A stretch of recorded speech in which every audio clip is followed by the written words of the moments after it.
Hi guys, welcome to our gross anatomy lecture. Today we're gonna focus on the axilla, the famous axilla. So an axilla is a pyramid shaped space which is actually between the upper part of your arm, right, and the side of your chest, right? So it is important because it is a passage of nerves, blood, and lymph vessels from the root of the neck, right, up to your upper limb. So it is pyramidal in shape. It's going to have an apex and a base, an apex and a base, an apex and a base. Right. What forms the apex? The apex of an axilla is going to be formed anteriorly by the clavicle, posteriorly by the superior portion of your scapula, superior body of the scapula, then medially by the outer portion of your first rib. That forms your apex. The base of the axilla is actually going to be formed anteriorly by the anterior axillary fold, which is formed by the fold of your pectoralis major. Then your posterior axillary fold is going to be formed by the latissimus dorsi and your teres major muscles. And then laterally, you're going to have the shaft of the humerus, and then medially, your chest wall. So the axilla is going to have four borders. Take note, four borders: an anterior border, lateral border, medial border, posterior border. Right here, you can actually see this is your anterior border, your lateral border, your medial border, and your posterior border. What forms the anterior border? Let's take a look at another diagram. Right, so this is your anterior border. It's going to be made by the pectoralis major muscle, the pectoralis minor muscle, the clavipectoralis fascia. Remember, the pectoralis minor is going to be enclosed within the clavipectoral fascia.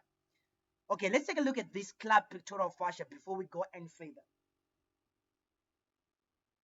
Right here is your clavipectoral fascia. It extends from the inferior portion of your clavicle, right? It encloses the subclavius muscle and encloses your pectoralis minor muscle.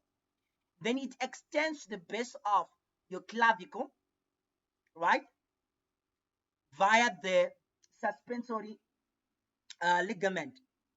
So this is your clavipectoral fascia.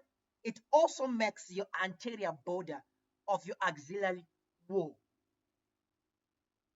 So we're done with the anterior border. Let's take a look at the posterior border. The posterior border is going to be made from the following muscles. Right here, that's your subscapularis muscle. It's also going to be made by the latissimus dorsi, the teres major muscles, right? So the posterior wall is made by three muscles: subclavius muscle, latissimus dorsi muscle, and the teres major muscle. Right, so right here, this is your posterior wall, right? So you can actually see this is your subscapularis muscle, your teres major muscle, your latissimus dorsi muscle. Remember, your teres major going to the medial lip of your bicipital groove, your latissimus dorsi attaching to the floor. You remember? Good. Let's take a look at the lateral wall of your axilla. So the lateral wall of the axilla is going to be made from the following muscles. You actually have your coracobrachialis muscle is to be attaching to your coracoid process. Right, so laterally we're going to have your coracobrachialis muscle, your bicep muscle, and your intercubicular sulcus. That's your lateral wall. As for the medial wall, you're going to have the upper 4, 5, 6 ribs and their intercostal space, and the serratus anterior muscle. Right. So that forms your four walls of the axilla. So what is within the axilla? What is found within the axilla? We said it's the important passage of your blood vessels, lymphatics, and nerves from the root of the neck to the upper limb. So let's take a look at the contents of the axilla. Right, the contents of the axilla. So right here, inside your axilla, you're going to have two muscles as part of the contents, and also as part of the lateral wall. That's your coracobrachialis and your short head of your brachii muscle. Right. You're also going to have what we call the axillary sheath. Within the axillary sheath, you're going to have the axillary vein, which is medial, then the axillary artery, and then you're going to have the branches, the cords and the branches of the brachial plexus. So you can actually see these are the contents of your axilla.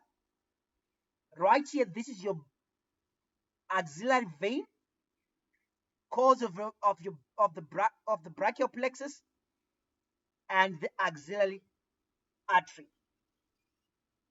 Around this axillary sheath, you're going to have about 20 to 30 axillary lymph nodes. Right. So let's take a look at the axillary artery.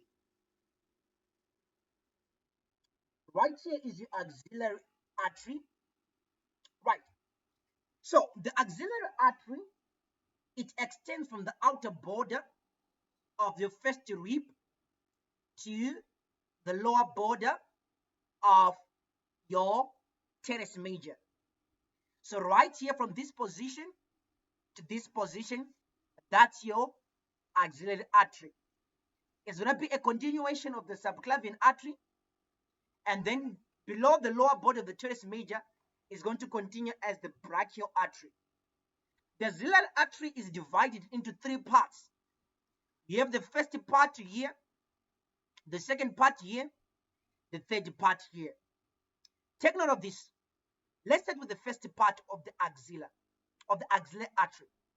The first part of the axillary artery, it extends from the lateral margin of the first rib to the superior border of your pectoralis minor. So this right here is the first part. So in the first part, you're only going to have one branch of your axillary artery, being your superior thoracic artery. So the superior thoracic artery, or the highest thoracic artery, is a branch of the first part of the axillary artery. What are the relations of the first part of your axillary artery? Let's take a look. Right, so right here, this is going to be your first part of the axillary artery. So let's start. Medially, you're going to have the axillary vein. Laterally, you're going to have the three cords of your brachial plexus. So the cords of your brachial plexus are superolateral to the first part of the axillary artery. Anteriorly, you're going to have the pectoralis major, the clavicular pectoral fascia, as well as the skin. Right? Then posteriorly, you're actually going to have the long thoracic nerve. This is the long thoracic nerve that supplies your serratus anterior. Right. So those are going to be the relations of your first part of your axilla. It gives one branch, which you said is the superior or highest thoracic artery. Let's take a look at the second part of your axilla. So the second part of the axillary artery is going to be covered by your pectoralis minor. So the part of your axilla that is covered by your pectoralis minor is the second part of the axillary artery. Let's take a look. right? So this portion right here is the second part of your axilla. You can actually see that it is underlining the pectoralis minor. So it's actually going to have two branches. Take note of this. It's actually going to have the thoracoacromial artery. The thoracoacromial artery is one of those branches that are going to pierce the clavicular pectoral fascia, right? And it's going to have several branches. But one of his branch is going to actually supply the breast. Another branch is going to be your lateral thoracic artery. The lateral thoracic artery would descend with the lower body of the pectoralis minor and actually supply your breast. So this is the second part of your axillary artery. Let's take a look at the relations of the second part. The anterior relations, definitely you're going to have your pectoralis minor and your pectoralis major and your skin, right? And then the posterior relations, take note of this. The second part of the axillary artery has relations with the cause of your brachial plexus. So the cord that is lateral to the brachial, to the axillary, second part of the axillary artery is going to be called your lateral cord. That is posterior cord. That is medial cord. Let's take a look. Right, so the cords of the brachial plexus are named according to their relation to the second part of the axillary artery. So you have this being your posterior cord, this being your medial cord, this being your lateral cord because it is lateral to the axillary artery. We can actually take a look at here. The cord that is lateral to the axillary artery, that's your lateral cord. Medial, that's your medial cord. Posterior, that's your posterior cord. Good. So, what is posterior to your second part of axillary artery? So you definitely are going to have your posterior cord of the axillary artery. You're also going to have your subscapularis muscle, right? You're also going to have the shoulder joint. Medial to the second part, the medial cord of the axilla of the brachial plexus. You're also going to have your axillary vein, right? Lateral to your second part, you're actually going to have your lateral cord. So that's everything on the second part of your axillary artery. Let's take a look at the third part. Right, so your third part is the longest. It's actually going to extend from the lower border of your pectoralis minor to the lower border of your teres major, as the axillary artery will continue as the brachial artery. So the third part is going to have three branches. The first branch being the subscapular artery. The subscapular artery is the largest branch of the axillary artery. This subscapular artery will descend downward and give a main branch called the circumflex scapular artery, and it's going to continue as the thoracodorsal artery, which will supply your latissimus dorsi muscle.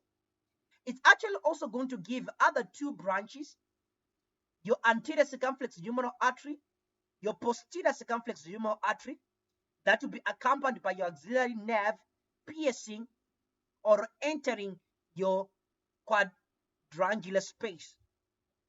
So that makes your third part of your axillary artery. Let's take a revision. Your axillary artery is going to continue from the subclavian artery at the lateral margin of the first rib. It extends from the lateral margin of the first rib to the lower border of your teres major. Divided into three. First part give one branch, second part give two branches, third part give three branches. The first part is going to give your superior thoracic artery, your second part subacromial artery and your lateral thoracic artery. Your third part, 3 branches: the subclavian, the subscapular artery, the largest branch, and your anterior circumflex humeral artery and the posterior circumflex humeral artery. Right. Another content of your axillary, of your axilla, is going to be axillary vein. Let's take a look at the axillary vein. Right. The axillary vein. The axillary vein, it begins at the lower border of the teres major, right? It's going to be formed by the brachial, the union of your basilic vein and the vena commutante of your brachial artery. So they are going to join at the lower border of your teres major and continue as your axillary vein. Within the axilla vein is going to receive tributaries from all those branches of your axillary artery, right? And then it's actually going to receive the cephalic vein. Remember the cephalic vein? It will be within the deltopectoral groove, and then it's going to pierce your cleft pectoral fascia and drain into your axillary vein. At the lateral border of the first rib, the axillary vein is going to continue as your subclavian vein. Right. Take note, the axillary vein, the axillary artery, the brachial plexus are going to be within the axillary sheath. Good. Let's take a look at the axillary lymph nodes. Right, so there are about 20 to 30 axillary lymph nodes. These lymph nodes, they are very important in cases of if the patient is carcinoma, especially breast cancer. We actually have to take a look at these axillary lymph nodes. Right, so the axillary lymph nodes are actually divided into 5. So you're going to have your pectoral anterior lymph nodes. So these, they will be located behind at the lower border of your pectoralis minor, behind your pectoral major muscle.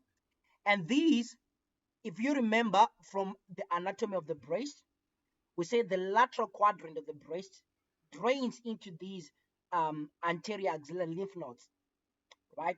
So it's actually going to receive lymph from the breast, as well as some lymph from the lateral anterolateral abdominal wall above the level of your umbilicus, will actually drain into these anterior axillary lymph nodes. You're also going to have the posterior group of lymph nodes right here. They are also called subscapular lymph nodes because they are related to the subscapularis muscle.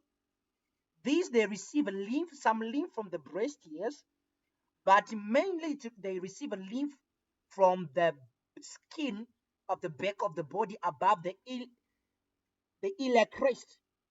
So above the iliac crest, the lymph drains into your posterior lymph nodes. You're actually going to have what called central lymph nodes. Central lymph nodes, okay, before I go to central lymph nodes, let me go to humeral or lateral lymph nodes. So these lateral lymph nodes, they are actually medial to your axillary vein, and they receive lymph from the medial aspect of your upper limb.